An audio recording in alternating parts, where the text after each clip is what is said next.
Assalamualaikum warahmatullahi wabarakatuh. Waalaikumsalam. A'udzu billahi minasyaitonir rajim. Bismillahirrahmanirrahim. Alhamdulillahi rabbil alamin, wassalatu wassalamu ala asyrafil anbiya'i wal mursalin wa ala alihi wa sahbihi ajma'in. Subhanaka la ilma lana illa ma 'allamtana innaka antal alimul hakim. Rabbi shrah li sadri wa yassir li amri wahlul 'uqdatam min lisani yafqahu qawli. Allahumma 'allimna ma jahilna wa dhakkirna ma nasina. Allahumma anta rabbuna farzuqna al-istiqamah. Rabbana hab lana hukman wa alhiqna bis-salihin. Walhamdulillahi rabbil alamin wa ba'd. Muslimin dan muslimat yang dirahmati Allah Subhanahu wa taala, alhamdulillah, syukur kehadrat Allah, salawat dan salam wa Rasulillah sallallahu alaihi wa alihi wasallam. Nawaitu al-i'tikaf fi hadzal masjid sunnatan lillahi taala. Kita dalam siri kali ini, siri yang ke-31 dalam bimbingan ibadah salat, dan kita memfokuskan kepada rukun kepada solat dan sedang membincangkan bahagian-bahagian akhir. Walaupun dia akhir, tetapi perbincangannya bukan singkat, ya. Dalam bahagian tertib dan perkara-perkara yang berkaitan dengan ketertiban solat. Orang tua dulu kalau dia bercerita, ada dua ayat selalu diguna, yang orang sekarang ni jarang guna. Nombor satu, dia kata kalau bercakap dengan orang tua-tua tu, biar ada tamak-linah sikit. Kita ingat semayang ada tamak-linah, rupanya bercakap tu pun biar ada tamak-linah.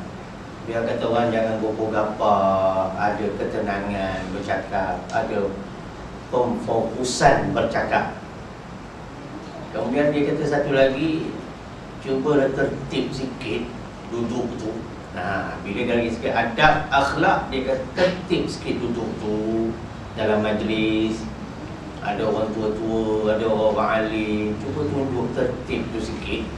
Maknanya semua ni berkaitan dengan akhlak dan adab. Dan solat sebagai induk, ya, sebagai perkara pokok, maka dia penuh dengan ketertiban. Apabila kita memandang ringan tentang masalah tertib ini, sebab itulah kita tidak menguasai persoalan solat itu secara global, secara package, secara kolektif kita tidak kuasai dan kita kurang faham. Sebab itulah dalam bab ilmu ni, kalau kita perhatikan, ya, tentang ilmu, dia beritahu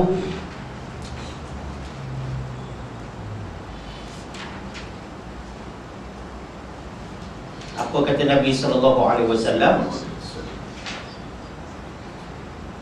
"Utlub bil ilm." Dia pakai fi'il amar. "Utlub bil ilma min al-mahdi ila al-lahdi." Betul-betul baca mana huruf ha, mana huruf ha. Ada orang kalau bahasa Melayu senang je, mahdi, lahdi belaka. Lahad. Sebenarnya bukan lahad, lahad. Liam, lahad. Bukan liam, lahad. Dia kena ha. Liam, lahad. Kalau buayan, al-mahdi, bukan mahdi. Cerita Imam Mahdi pula, cerita lain pula. Ini semua kalau kita teliti, baru kita hayati perkara itu. Kata Nabi SAW, ya, tuntutlah ilmu daripada al-mahdi ini ayunan, maknanya buayan. Orang tahu kata ndui, ya, sampailah ke ilal lahdi, sampai ke liang kubur. Liang kubur, orang Melayu kata liang lahat. Sebenarnya lahat tu liang. Berapa liang kena tetap? Dah cerita lain pula. Lahat itu maknanya liang kubur. Yang kita kata liang lahat, maknanya macam kasut but, pintu gate. Liang kubur. Gitu. Ya. Apa maksud ini kata Rasul sallallahu alaihi wasallam? Ai yani inna ta'allum al-ilmi fardun fi jami'il awqat wal halat. Yani sesungguhnya menuntut ilmu itu wajib di seluruh waktu, maknanya di semua kesempatan waktu dan juga wal halat, dalam apa keadaan. Makna daripada buayan hingga ke liang lahat menuntut ilmu ni, semua masa, maknanya kena banyak masa bagi cari ilmu, dan juga pada banyak keadaan. Makna walaupun kita musafir ke, kita hari keluarga ke, bagi tu ya, kena ada pengisian. Paling tidak orang kita selalu guna istilah tazkirah. Ceramah pendek, peringatan pendek, renungan, kena ada. Jangan dalam permusafiran, dalam perjalanan tu lara macam langsung lupa Tuhan. Nak ceritakan maksud Nabi SAW ni suruh cari ilmu dua. Satu, melibatkan masa, banyak masa kamu kena cari ilmu dalam kehidupan kamu, dan juga banyak keadaan kamu kena cari ilmu. Bukan bermakna dalam percutian proses pencarian ilmu terhenti. No. Bercuti, cara cari ilmu, cara bercuti. Tapi mesti ada pencarian ilmu. Sebab itu kalau ulama-ulama tutup guru dulu, kalau dia keluar jauh pun, apa cara dia cari ilmu? Dia beli kitab. Dia beli kitab, dia baca kitab kan? Jadi tuan-tuan muslimin, muslimat yang dirahmati Allah Subhanahu Wa Taala, dia kata wa qala ba'd as-salaf al-ulum arba'atun al-fiqh lil-adyan wat-tibb wat-tibb lil-abdan wan-nujum lil-azman wan-nahwu lil-lisan. Ini kata ulama, ulama salaf. Ulama salaf ni ulama salih zaman dahulu. Dia ada ulama salaf, dia ada ulama khalaf. Yang kata salafus salih, ulama dulu. Dia kata ilmu tu ada 4 macam.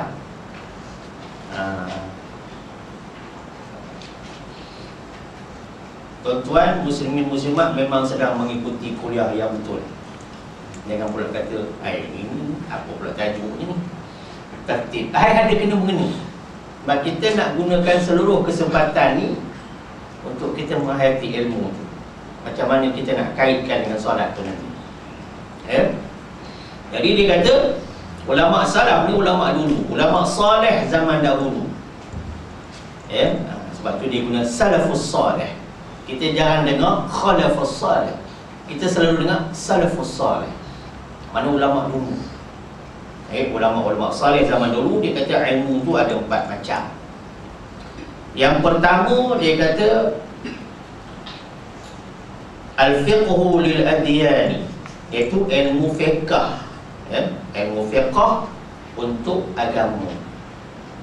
Ini kita belajar ni. Yang kita belajar ni dah masuk siri ke-31 ni ilmu fiqh lah. Dan fiqh pula fiqh solat, ibadat yang paling unggul. Jadi itu ulama letak nombor 1 ilmu fiqh. Ilmu fiqh untuk agama. Yang kedua wat-tibbul lil-abdani, wat-tibbul lil-abdani, iaitu ilmu tabib ni, ilmu kedoktoran untuk tubuh badan. Kena tahu selok-belok rawatan, perubatan, first aid. Sebab Nabi SAW sendiri seorang perawat yang dengan izin Allah amat memberi kesan dengan izinnya. Sebab tu dikarang satu kitab nama Tibbun Nabawi, rawatan Nabi SAW.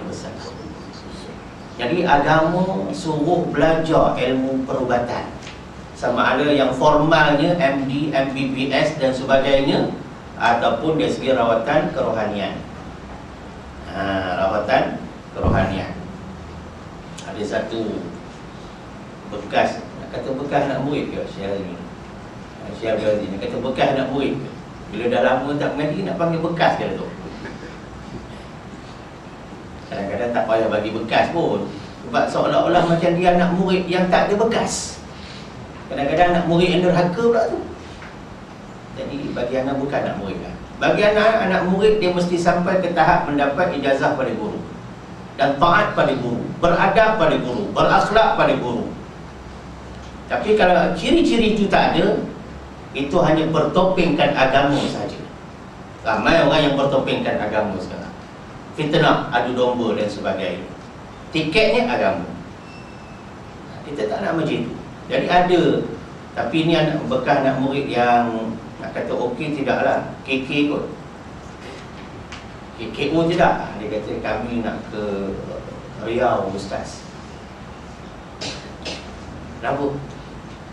Nak belajar apa ni, ilmu kejiwaan tahap tinggi. Ilmu kejiwaan tu nak terima lagi. Bila kita tahap tinggi tu tak sebut pun tak apa. Kalau ada kejiwaan, kerohanian, tariqat, sufi, kalau sebut tahap tinggi, dia jadi tak tinggi. Orang sufi jarang bangga diri sebut benda-benda macam itu. Tapi tak apalah. Berapa hari? Ada 3-4 hari Ustaz buat rombongan. Dalam hati anak dengan aku tak nak terus belajar dah sampai habis Quran ni. Rayaknya gitu. Tak apalah. Ni cerita ilmu kedoktoran. Kena ada lah, ya. Yang ketiga dia kata wan nujumu lil azmani, iaitu ilmu an-nujum, ilmu astronomi, ilmu tentang bintang-bintang, stars. Ilmu astronomi apa dia? Lil azmani, untuk menghitung waktu. Kan orang dulu dia tengok waktu dengan bintang, ada jam matahari dan sebagainya. Kalau di lautan tu cukup dengan mereka melihat makhluk Allah namanya bintang. Nah, ilmu astronomi ni kena tahu. Dengan adanya ilmu astronomi dengan izin Allah, maka kita dapat menghitung waktu syuruk, waktu isyraq berapa minit, waktu duha berapa minit. Ini namanya ilmu an-nujum, ilmu astronomi. Kena belajar. Sebab tu kita tengok kita melahirkan ramai ahli-ahli falak. Walaupun dah ramai yang pergi menghadap Allah Subhanahu Wa Taala, tapi ilmu mereka menjadi khazanah peninggalan buat kita. Kita boleh tahu tiap-tiap zon waktu tu pukul berapa masuk waktu, imsaknya apanya semua boleh tahu dengan izin Allah. Dan dia kata, ini pun sedap juga ni, wan nahwu lil lisani, ilmu nahwu untuk berbicara, ilmu bahasa Arab. Nahwu ni grammar lah, grammar. Melayu kata apa? Ilmu tata bahasa. Sebab bila bercakap tu maknanya betul, lengkuk bahasa tu betul. Bila kita nak berdoa, kalau kita nak guna bahasa Arab fusha, betul kita punya lengkuk bahasa, pluralnya betul, singularnya betul, feminine-nya betul. Feminine satu lagi apa? Masculine. Betul. Kau nak berubat yang sakit tu orang perempuan, betul dia punya ganti nama. Yang sakit tu lelaki, betul ganti nama. Wa imam yang sakit tu pondan. Ataupun yang sakit tu seorang ke, sakit tu ramai ke, histeria. Jangan main beli buku jadi bomoh sendiri. Buku-buku rawatan kan banyak sekarang. Orang beli perubatan Quran dan Sunnah jadi bomoh sendiri. Kat pasaran banyak. Tapi tahu tak tuan-tuan bahawa doa-doa itu kadang-kadang merujuk pada seorang lelaki. Kadang-kadang seorang terlampau umum lelaki. Kerana doa tu tidak merujuk pada ramai, sedangkan yang sakit tu ramai. Ini nak kata, kalaulah ilmu apa ni tabib ni, rawatan ni nak kait dengan bahasa, nak hembuskan air ni bukan boleh sebarang hembus tau. Ada orang tiba-tiba nak jadi bomoh, hembuskan air. Baik Ustaz tu, baik tu bukan dia. Nak cerita tuan-tuan, kita masih lagi dalam bab fiqh siri ke-31.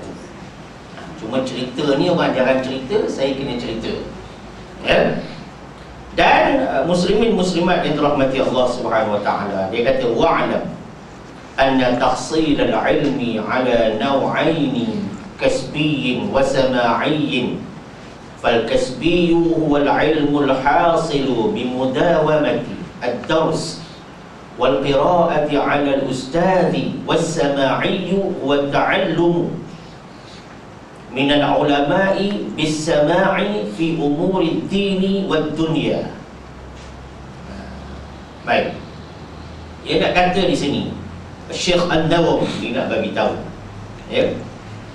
Sebab saya kena buat dalam bentuk muhasabah ilmu juga benda-benda ni. Sebab kadang-kadang bila kita dah terlampau banyak siri nanti takut-takut kita dah tak nampak siri ni. Nampak nombor siri je, tapi kita tak nampak rentetan ilmu. Sebab tu kita kena ulang, muhasabah balik, munaqasyah balik, tentang kepentingan ilmu, baru kita dapat refreshment, kalau boleh guna istilah itulah, ya. Maka Syekh An-Nawawi bagi tahu sesungguhnya ilmu dapat dihasilkan dengan dua cara. Bila dengan kita tahu ilmu ni, kita belajar fiqh solat ni, kita lebih menghayati, bukan sekadar mendengar, ya. Ilmu dapat dihasilkan dengan dua cara. Kalau orang kata ilmu yang kita belajar ni, ilmu fiqh ke, ilmu Quran ke, ilmu tariqat ke, ilmu sufi ke, ilmu tauhid ke, ilmu tabib, kedoktoran ke, ilmu bahasa, lughah ke, kalau kita tengok dia kata dapat dihasilkan macam mana pun dua cara ni. Sebutlah ilmu apa. Nak dapat insinyur ke, IR ke, engineer ke, apa ke, DR ke, DRS ke, semua itu dia melalui dua cara ni, ya. Yang pertama dia kata kasbi, yang kedua sama'i. Kasbi, kaf sin ba ya, sama'i sin mim alif ain ya. Ilmu kasbi ni dia kata ilmu yang dihasilkan dengan cara bimudawamatid dars, dengan cara adanya penghayatan yang mendalam, komitmen yang mendalam, istiqamah yang sungguh-sungguh, ya. Apa dia? Istiqamah, adanya continuity belajar dan juga wal qiraati 'ala al-ustazi, dan juga membaca di depan guru. Maknanya ini cara berkitab, cara pengajian, ya, cara pengajian. Macam kita sekarang ni, anda buka kitab atau tuan-tuan rujuk kata kerja, ini namanya ilmu kasbi.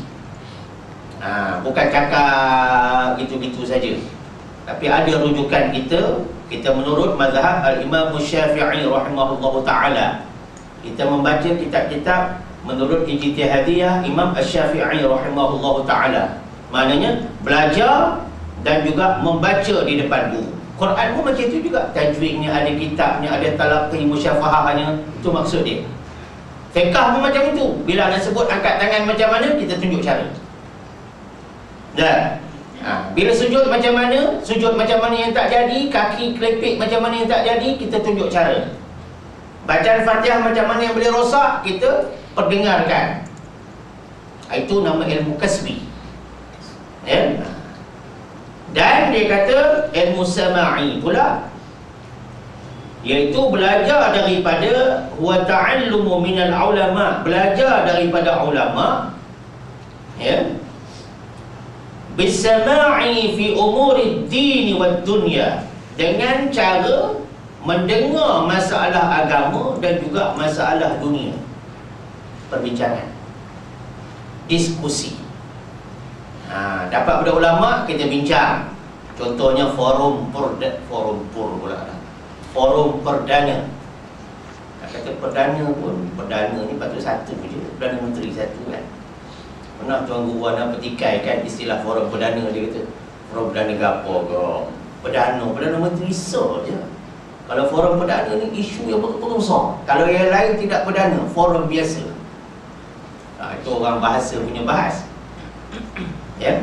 Dan forum ni, kalau kita nak bahas benda-benda yang semasa, ya. Kalau cerita bab hukum hakam, dia tidak panggil forum.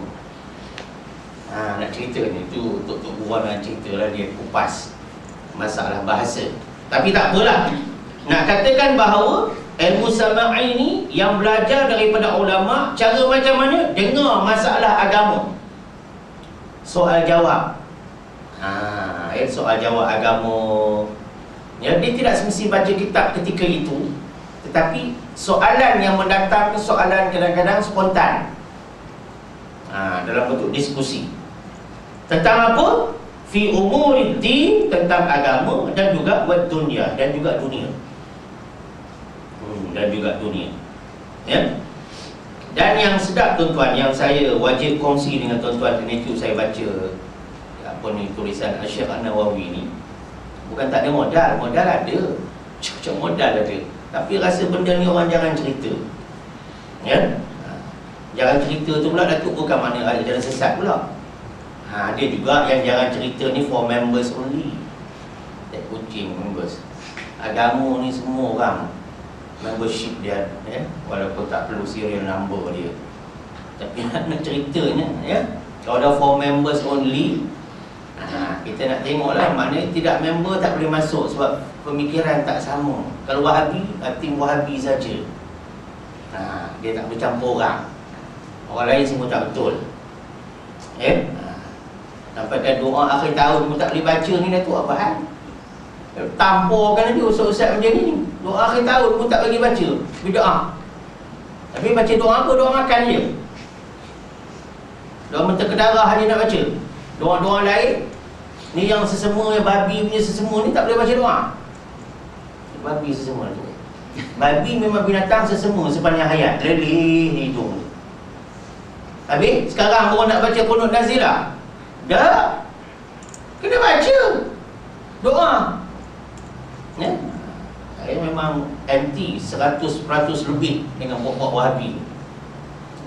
Walaupun dia kata jangan mudah menuduh orang Wahabi. Ambo, tak tuduh balik. Memang begitu. Ya. Siapa nak mengaku berak tengah jalan? Takkan mengaku pokok tu. Baik, dia nak kata sikit lagi. Wahada la yahsulu. Wahada sini maksudnya ilmu as-sama'i, ilmu yang perbincangan, diskusi ni. Dia kata wahada la yahsulu illa bimahabbatil ulama wal ikhtilati ma'ahum wal mujalasati lahum wal istifsari minhum atau kama qala. Dia kata ilmu sama'i ni, saya nak kaitkan tuan-tuan, kita belajar ni sampai 31 sini ni masuk tak ada dua ilmu ni? Aplikasi. Jawabnya masuk. Apa yang Syekh Nawawi syarahkan ni, yang kita duk buat 31 siri sekarang ni, yang Fatihahnya dengan tilawah itu semua masuk. Sebab dia punya dalil ni. Dia kata ilmu sama'i tidak dapat diperolehi kecuali dengan illa bimahabbatil ulama, dengan mencintai orang alim. Betul, orang alim ni jangan kita hina tak tentu arah, ya betul,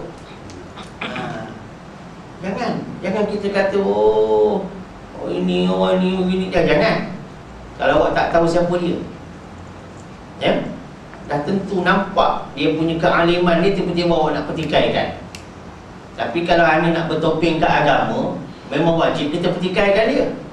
Dia mempergunakan agama, tapi memang betul dia ni ahli agama, jangan kamu petikaikan dia. Jangan kamu sangka buruk dengan dia. Hanya dengar orang cakap, terus kita sangka buruk. Tak boleh. Lagi kita tak dapat benda yang sahih. Ya? Baik. Dia kata tidak dapat diperolehi kecuali dengan mencintai ulama wal ikhtilati ma'ahum, bergaul dengan mereka. Dah kamu sayang, kamu cinta orang alim, kamu kena bergaul dengan mereka.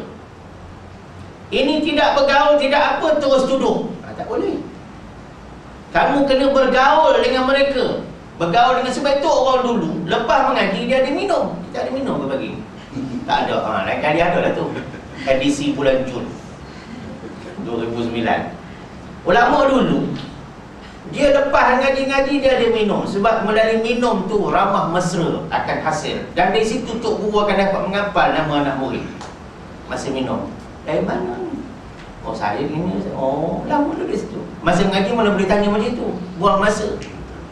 Sebab itu orang tua-tua dulu dah ada dengan Tok Vergau pun, lepas mengaji pukul 11 lebih malam apa, minum kopi buah keras dengan buah ada bulu tu. Bukan apa? Buah ada bulu, buah motel tu.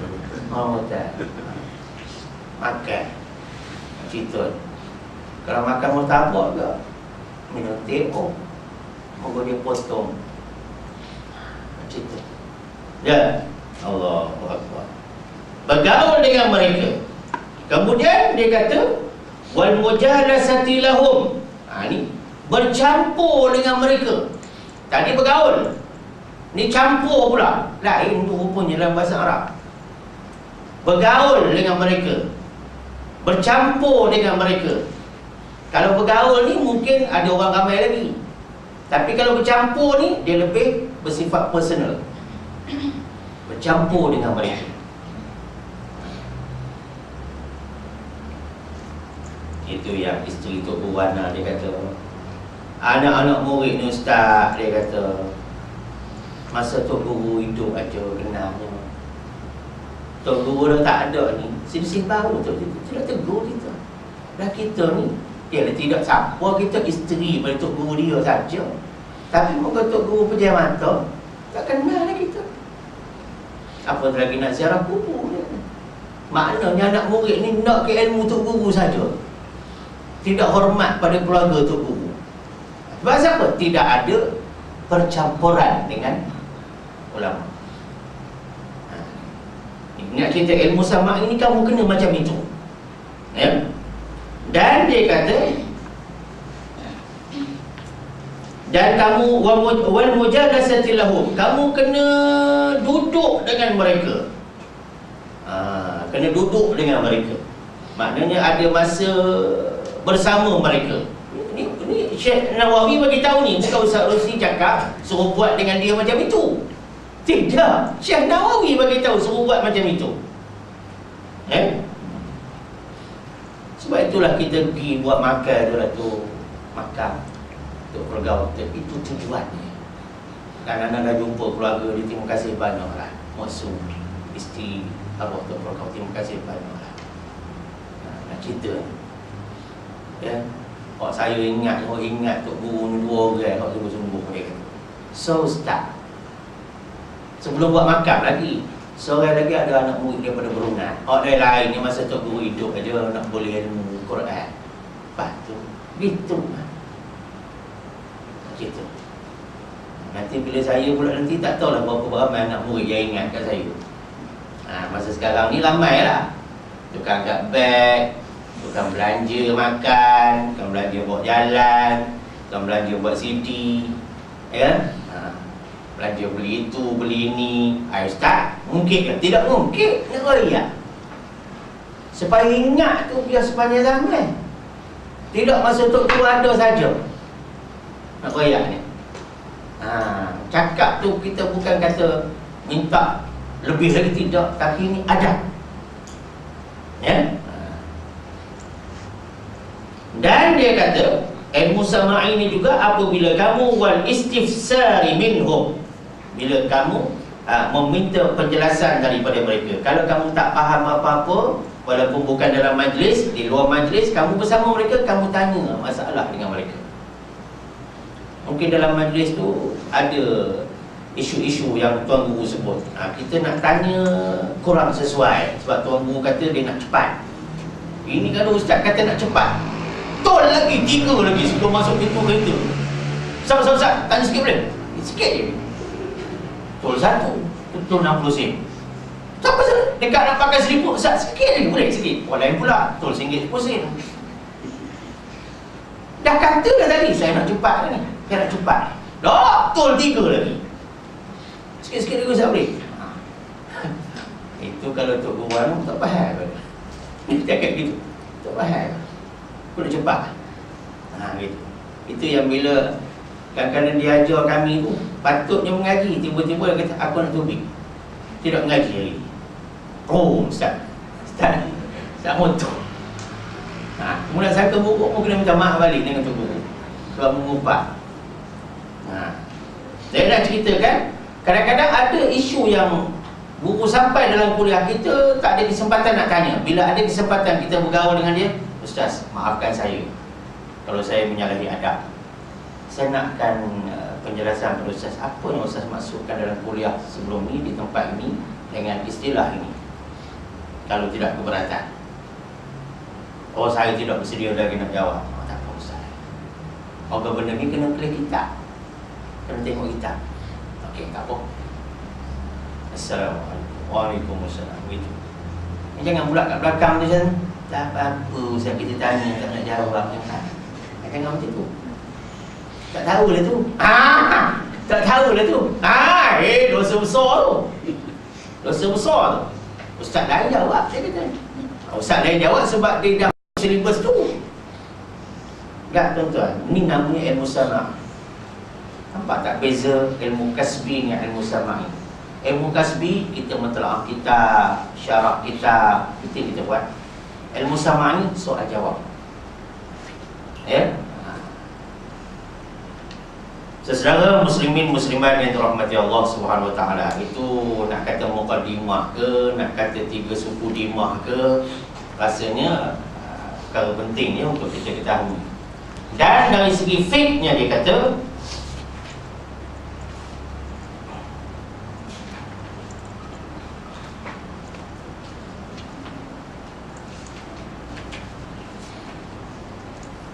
fahadhil ahkam,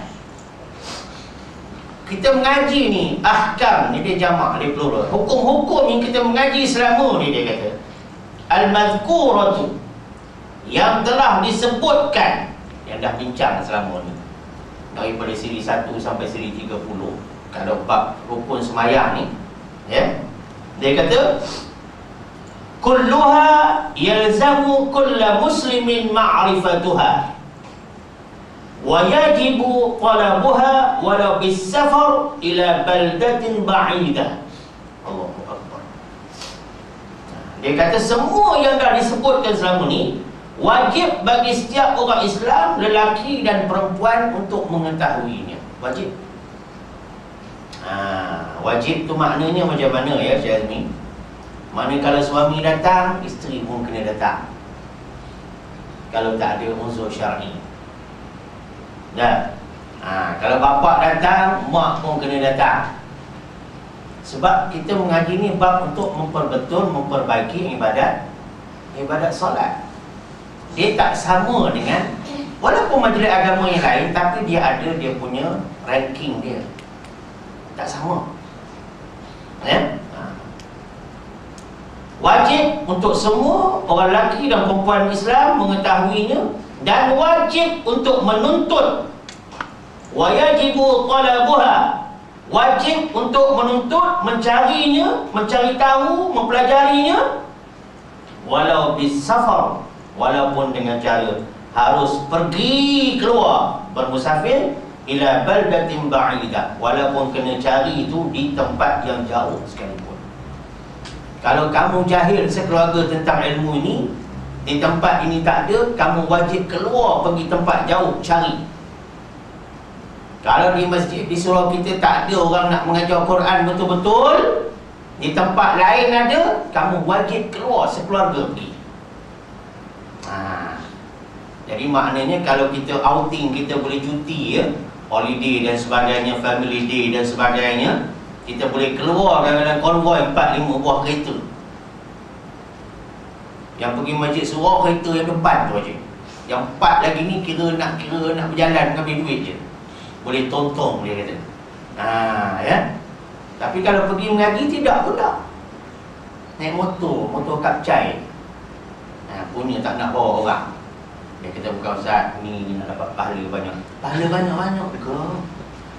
Ini yang saya jalan kaki seorang ni Ustaz. Jalan kaki, biarlah jalan kaki ramai-ramai. Kau nak pahala banyak-banyak. Bini jalan kaki, ya, Ninda jalan kaki. Kau nak pahala banyak, jalan kaki semua. Dah kedekut, cakap awak tu kedekut. Tangkai jering, tak hidung masin, genggam tak tirik. Itu semuanya au maknanya, atau bermakna kedekut. Ya. Oi, kalau berjalan bercuti resort, kereta yang tak pernah kesuruh ke masjid, bawa je lah. Okey. Di situ pula Baik. Jadi maknanya dia nak cerita tentang menuntut ilmu ni wajib, ya. Atas kita mencarinya walaupun terpaksa pergi, bukan terpaksa, wajib pergi ke tempat yang jauh, ba'idah. Tempat jauh pun kamu kena belajar. Apa tak lagi tempat dekat ada. Tuan-tuan. Tempat jauh pun wajib belajar. Apa tak lagi tempat dekat ada. Kalau tempat qaryah kita sendiri mengajar kita tak turun, orang keliling ni harapkan rumah besar je. Cakap besar. Tak mau turun mengaji. Bila mengaji, dah termalu dengan ustaz. Oh dah hal ustaz, tak dapat datang. Berapa kali ada hal ya. Mengaji ni bukan hal dah tu. Takkanlah kenduri kahwin ramai benar nak kahwin pun. Lama-lama tersilap kata tu. Lama tak nampak. Dia kata mak saya meninggal. Mak awak kan dah meninggal 5 tahun dulu. Saya tersilap dia. Punya nak menipu. Sampai terpaksa guna mak saya meninggal dia. Mak awak kan dah lama meninggal. Silap. Tahu, silap pun keluar. Silap dia. Punya nak menipu. Ambil ranking tertinggi sekali dalam keluarga mak. Kata mak meninggal. Punya nak ponting kuliah agama. Rahim jangan buat perangai macam tu. Kita tak apalah, kita belum ranger lagi kan. Tak apa. Okey. Hari tu kita sampai kepada masalah tertib ni tentang tertinggal. Ya, perkara-perkara yang tertinggal. Dan kita dah sentuh tentang apa jadi apabila kita teringat kita tertinggal satu rukun itu ataupun rakaat sembahyang apabila dah bagi salam. Lalu dikiaskan kepada peristiwa yang berlaku kepada Rasulullah sallallahu alaihi wasallam waktu itu Nabi sembahyang zuhur. Tiba-tiba Nabi sembahyang zuhur 2 rakaat. Zul Yadain tegur. Sampai situ kita berhenti dulu kan. Betul ya? Situ. Baik, dan kita pun dah bincangkan kalau mengikut uruf, mengikut adat kebiasaan sekarang ni, tempoh masa itu yang dibenarkan kalau mengikut adat masa sekarang ni lebih kurang berapa minit dia sebut dulu? Lebih kurang 10 minit. 10 minit dah bagi salam, tiba-tiba teringat yang kita ni rakaat tak cukup. Boleh masuk sambung sembahyang tu. Dan kita kiaskan juga dengan menyambung wuduk. Apabila kita dah ambil wuduk, tiba-tiba nampak sisi ikan terubuk dekat anggota wuduk, maka kita boleh sambung wuduk itu di tempat yang ada sisi ikan tu. Kalau di tangan, kita boleh sambung di tangan saja tanpa mengulang semua sekali basuhan anggota wuduk, muka dan sebagainya. Situ kita berhenti dulu pada seri ke-30. Baik. Muslimin dan muslimat yang dirahmati Allah Subhanahu wa taala. Maka ada disebut lagi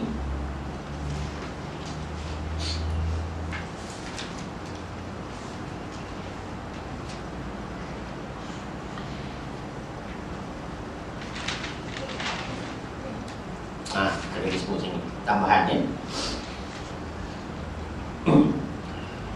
Amma ma'mumun alima aw syakka qabla ruku'ihi wa ba'da ruku'i imamihi annahu taraka al-fatihata fayaqra'uha wa yas'a khalfahu wa ba'da ruku'ihima lam ya'ud 'ila al-qiyami liqira'ati al-fatihati bal yatba'u imamahu wa yusalli rak'atan ba'da salamil imam atau kama qala. Yang mafhumnya lebih kurang, makmum yang sebelum rukuk ni masih cerita lagi syak, tinggal apa semua ni masa tertib kan ni. Tertib ni tersusun. Bila susunan tu terganggu oleh lupa, syak, ini nama ni perbahasan tertib. Apa patut buat? Maknanya bila menyalahi tertib, apa patut langkah yang diambil? Ini perbahasan dia. Apabila makmum yang sebelum rukuk dia mengetahui ataupun dia ni ragu, syak ni ragu lah,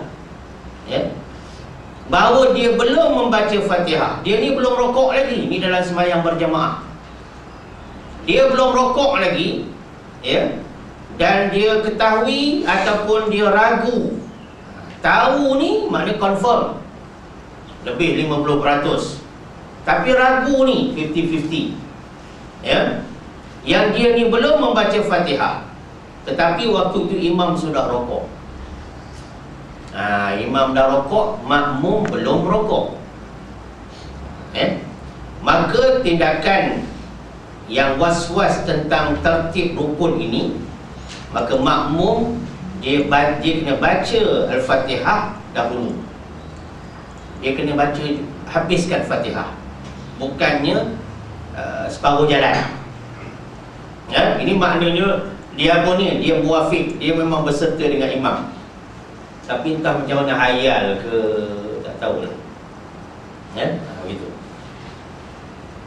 Maka dia kena baca Al-Fatihah dahulu, kemudian dia akan menyusul imam, dia mengikuti imam. Walaupun tertinggal 3 rukun, dia dimaafkan. Walaupun tertinggal 3 rukun, dia tetap dimaafkan. Itu kalau dia sebelum rokok,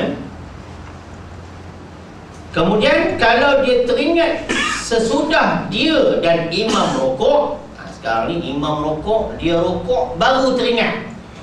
Yang tadi teringat sebelum dia nak rokok, imam dah rokok, maka dia habiskan Fatihah, walaupun tertinggal dengan 3 rukun, 3 rukun panjang maksudnya.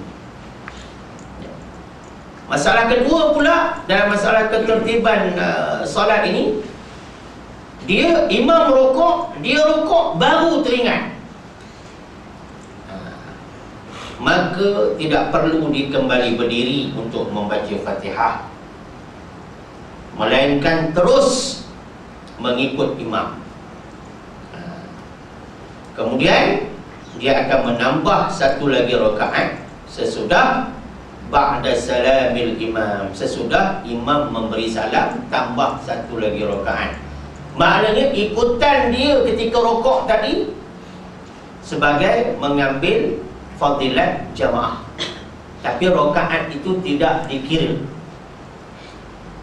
Ini dalam konteks sembahyang berjamaah, faham tuan-tuan ni? Dalam konteks sembahyang berjamaah. Tapi kalau sembahyang seorang diri, dia kena berdiri balik. Itu bezanya. Kalau sembahyang seorang diri, munfarid, rokok aja, teringat Fatihah tak baca lagi, dia kena berdiri balik. Rokok tu kira takji. Dan lepas tu dia akan terus sembahyang macam biasa. Sebelum salam dia sujud sahwi. Itu kalau sembahyang seorang diri. Dia ingat Fatihah belum baca ketika dia rokok, dia kena berdiri balik. Rokok tu kira takji. Takji lah bahasa kita ni lah, tidak diambil kira. Tapi kalau sembahyang berjamaah, imam rokok, tengok, dia kena buat keputusan. Dia sedar tu masa bila, tu rezeki dia jugalah. Kalau dia teringat sebelum dia rokok, dia kena habiskan Fatihah, dan dia boleh tertinggal dengan 3 rukun panjang. Tapi kalau imam rokok, dia rokok, baru dia teringat, kata tak baca Fatihah tadi. Kenapa ya? Agak mengantuk lepas qiyamul lail. Qiyamul lail memang buat dia punya ujian dia. Tapi jangan cerita kat orang lah.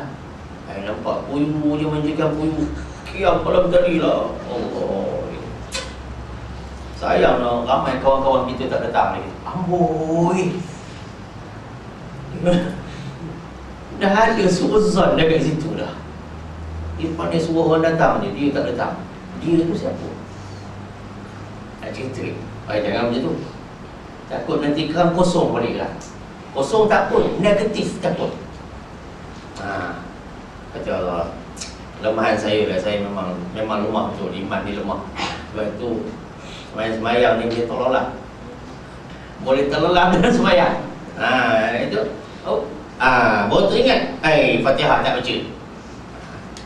Baik, kalau semayang berjamaah, dah rokok, teringat Fatihah tak baca, jangan berdiri. Teruskan dengan imam. Rakaat itu tidak dikira, tapi mendapat fadilat menuruti Bila imam lafazkan salam pertama, nak salam kedua, maka bangun menambah bilangan rakaat yang tertinggal. Itu cara.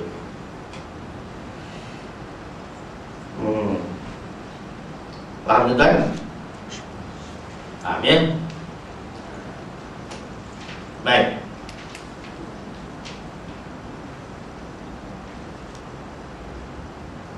Dan apa pula yang patut dibuat? Ini semua yang benar-benar menyalahi tertib. Menyalahi tertib. Kata orang kalau kita ni dah hidang-hidang peralatan makanan ke atas meja, itu tertibnya dah hidang dah. Tengok-tengok ada satu tempat duduk tu garpu tertinggal. Kalau cara orang putih lah, ya. Orang kita kan semua nak ikut cara orang putih. Kalau buat drama pun semua cara orang putih dah tu, ya. Kalau minum apa, makan-makan pun mesti ada apple atas meja. Tak? Bubur buah rambutan ke masalah? Tak? Bubur rambutan kat hotel, dia makan pakai pisau dengan garpu pula. Rambutan tu punya susah makan. Kadang-kadang kenapa pula susah nak makan rambutan pakai pisau dengan garpu? Awak boleh sebutir, orang lain dah 10 butir. Ada lagi seronok lah tu, makan tu kopuk keping tu pakai garpu. Bodoh dia. Nak cucuk macam mana, nak cicah tu. Kopuk tu keping tu pakai garpu. Punya nak tunjuk makan breakfast percuma kat hotel. Tu pack. Kau masuk ada tangan. Nak makan 15 keping habis. Awak terus keping pun. Tu nak tikam pula tu, buah rambutan tu tikam lari pula. Jatuh badan muka. Berapa minit dah membuka dia jatuh badan muka. Allah, susah juga ya. Kadang kita dah siap apa semua ni pagi-pagi, ya tak? Kenapa mesti nak sudu dengan garpu ditunjuk dalam drama ada? Oh, nasi lemak masalah. Makan dengan tangan, ya tak? Kalau ni tak ada dengan tangan Jazmi kan? Ni ada dah sudu garpu. Tiba-tiba tak ada. Itu makna menyalahi tertib. Apa patut buat? Ni kes kalau solat ni beginilah. Patutnya ada, tiba-tiba tak ada. Itu menyalahi tertib ataupun kebiasaan di meja makan. Kalau solat, kebiasaan ataupun hukum solat tu begitu, tiba-tiba ada kekurangan. Ini makna menyalahi tertib. Kalau saya nak kiaskan begitu, analogi. Apa patut buat? Macam ni. Ada apa yang patut dibuat kalau yang tertinggal itu ialah sunat hai'ah. Yang tadi siri 30, siri 29 itu yang tertinggal perkara rukun. Kemudian kita masuk perbincangan munfarid sembahyang seorang sedikit. Kalau berjamaah apa jadi? Apa tindakan? Sekarang ni yang tertinggal itu pula termasuk dalam perkara sunat hai'ah. Hai'ah ni makna cara, kaifiat. Ya. Orang dulu kata sunat kecil. Bila sunat kecil ada sunat besar. Dia sunat ab'ah. Pasal apa besar? Kalau tinggal sunat sujud sahwi.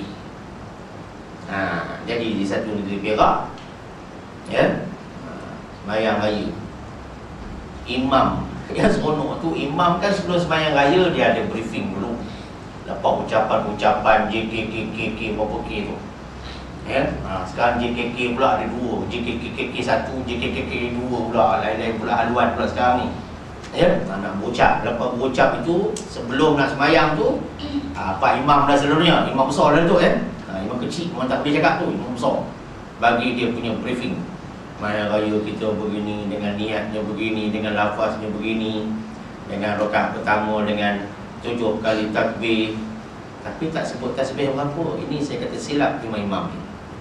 7 takbir, 6 tasbih, bukan 7 tasbih. Rakaat kedua 5 takbir, 4 tasbih. Bilangan jari imam yang cakap macam ini. Dia hanya sebut takbir saja. Kalau orang buat 5 takbir, 5 tasbih, makruh. Tidak ikut sunnah. Ini benda-benda yang nak dihalusi, yang kata ilmu kasbi dan sama'i ni tadi. Ini masuk sama'i, perbincangan, huraian, ya. Bila sembahyang, Imam yang bagi briefing tu terlupa takbir tu. Dia cakap beria-ria tadi, kita 7 kali takbir rakaat pertama, rakaat kedua 5 kali takbir. Bila sembahyang ni Allahu Akbar, Bismillahirrahmanirrahim. Jemaah kata tadi 7 takbir, tiba-tiba terus Fatihah ni bang. Jadi kat Perak ni kecoh dari dulu sampai sekarang. Sebab penduduk ramai, dekat dinding ada, dekat parit ada. Jadi tu bila ramai tu dia kecoh kat Perak ni. Maka berbunyilah pak-pak jahil masjid, Subhanallah. Imam lupa takbir raya di lantaknya Subhanallah. Ini anda rasa mungkin masjid tu tak ada pula fiqah. Kalau ada pun mungkin huraian tak detail. Nampak? Kalau detail pun tidak fokus kepada mazhab mana. Ini masalah fiqah. Sebab itulah apa ni imam ulama salaf kata, ilmu yang nombor 1 kena belajar ilmu fiqah. Ilmu fiqah penting. Sebab kalau benda ni dia main acuh tak acuh, Wahabi akan masuk, lagi kacau. Syiah masuk, lagi kacau. Islam liberal masuk, Wahabi lah tu, lagi kacau. Islam Wahabi Nusantara, Indul, lagi kacau. Ana buat kajian sembahyang tarawih ni daripada negara Mesir dengan Indonesia. Sebab dia ada persamaan kecoh punya tu. Lepas tu nak tengok Malaysia macam mana. Ana tanya dia orang semua. Yang betul apa yang Tok Guru kita ajar selama ni, yang kita dah buat 4 BCD tarawih, insya-Allah itu yang patut kita ikut. Ya. Jadi maknanya kita kena tahu dalam perlakuan sembahyang ni sebagai nak menghayati ketertiban solat ni, kita kena tahu ini status rukun, ini status sunat ab'ad, ini status sunat hay'ah. Ini tertib. Kalau kita tak tahu mana rukun, mana sunat hay'ah, mana sunat ab'ad, dan kalau berlaku masalah dan kemusykilan, tak tahu cara nak atasi, mana kita tak faham tertib sembahyang. Itu yang bila Pak Imam tertinggal 7 takbir raya dalam sembahyang raya rakaat pertama, dia lantaknya Subhanallah tu. Riuh masjid, Subhanallah, Subhanallah. Nasib baik tak jadi sembahyang tasbih pula, Subhanallah, Alhamdulillah. Takut ada yang silap hari bulan, baru lepas kiamat kita sambung kiam siang hari pula, dia kata. Kiam siang hari ada sembahyang tasbih. Inilah nama yang Nabi kata sallallahu alaihi wasallam, Iblis ni dia lebih takut seorang yang alim daripada 100 orang abid. Orang ahli suka buat ibadat tapi jahil. Jangan satu orang yang alim, Iblis lagi takut kat dia. Tidur dia lagi Iblis takut daripada semayang orang yang tak ada ilmu. Ya. Jadi kalau tertinggal sunat hay'ah sebagai maklumat penutup kita untuk siri 31 ni, maka tidak ada apa-apa yang dituntut supaya dibuat jika tertinggal itu. Maknanya tinggal sunat hay'ah, ya. Maknanya tidak ada apa-apa tuntutan. Cuma sunat hay'ah ni dari segi mazhab kita Asy-Syafi'i, kalau tinggal hukum makruh, bukan tinggal saja-saja. Sebab yang kita lakukan dalam solat ni mengikuti apa yang disunnahkan oleh Rasulullah sallallahu alaihi wasallam. Dan Nabi balik Isra' dan Mi'raj. Ni kita pun dah nak masuk bulan Rejab dah balik. Tengok kejap je. Allah. Ya. Cubalah kita muhasabah diri Rejab dulu. Masuk Rejab ni berapa banyak amalan kita, ilmu kita, ya, ketaatan kita. Nak ceritakan bahawa bila Nabi balik Isra' dan Mi'raj, terima kursus intensif solat daripada Sayyidina Jibril alaihi salam, barulah Nabi jumpa kepada sahabat-sahabat, keluarga apa semua. Nabi kata, sallu kama ra'aitumuni usalli, atau kama qala, sembahyanglah kamu sebagaimana kamu lihat aku sembahyang. Lihat aku sembahyang ni maknanya kita nampak dan kita dengar. Inilah kelebihan sahabat yang orang sekarang tak boleh tandingi. Sahabat walaupun serendah-rendah sahabat, apa kelebihan dia? Dia nampak Nabi, dia nampak muka Nabi, dia nampak senyum Nabi, dia nampak marah Nabi, dia nampak jalan Nabi, dia nampak makan Nabi, dia nampak minum Nabi, dia duduk dekat Nabi, dia berjabat tangan dengan Nabi.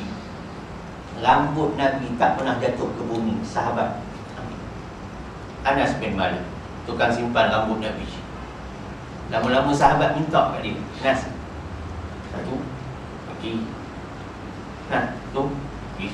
Lama-lama tinggal satu je, selai je semua rambut Nabi kat Anas. Anas kata ni aku tak boleh bagi, inilah kenangan aku bersama Rasulullah SAW. Anas tukang simpan rambut Nabi, tak jatuh ke bumi dia sambut dulu. Jangan tuan-tuan pula kan cari rambut saya pula kan. Tapi tak apalah kau nak cari kan. Kan salah ni. Nak ceritanya nak ceritanya, jangan nak main kebal kasut besar saja.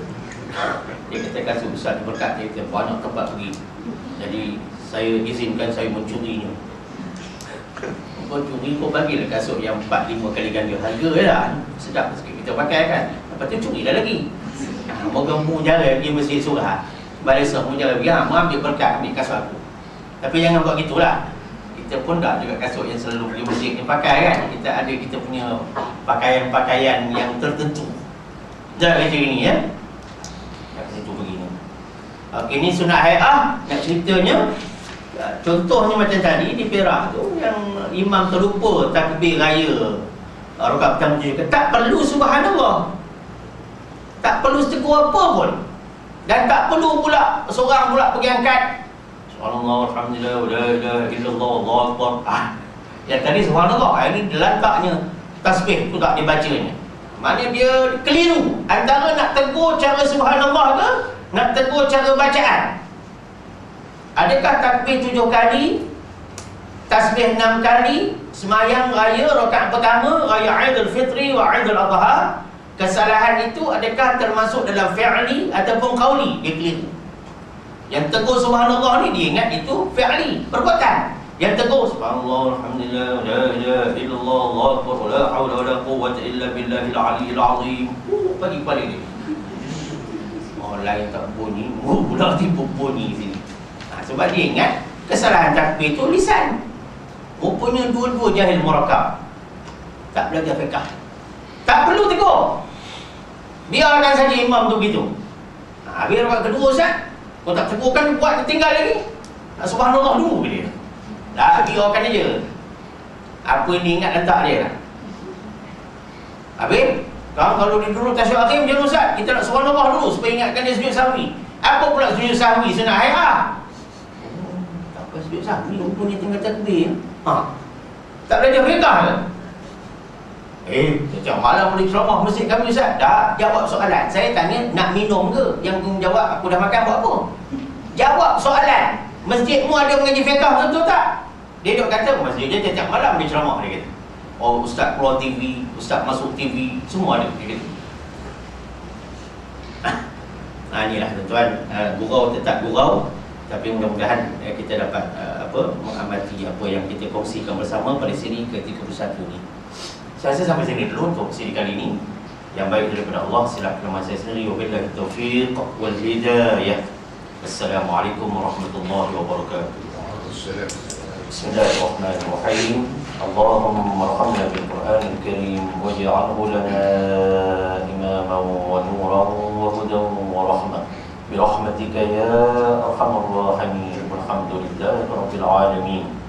Subhanallah bihamdihi, subhanakallahumma bihamdik, asyhadu an la ilaha illa anta, astaghfiruka wa atubu ilaik. Bismillahirrahmanirrahim. Wal 'asri innal insana lafi khusrin illa alladhina amanu wa 'amilus shalihat wa tawasaw bil haqqi wa tawasaw bis sabr. Shadaqallahul 'azim.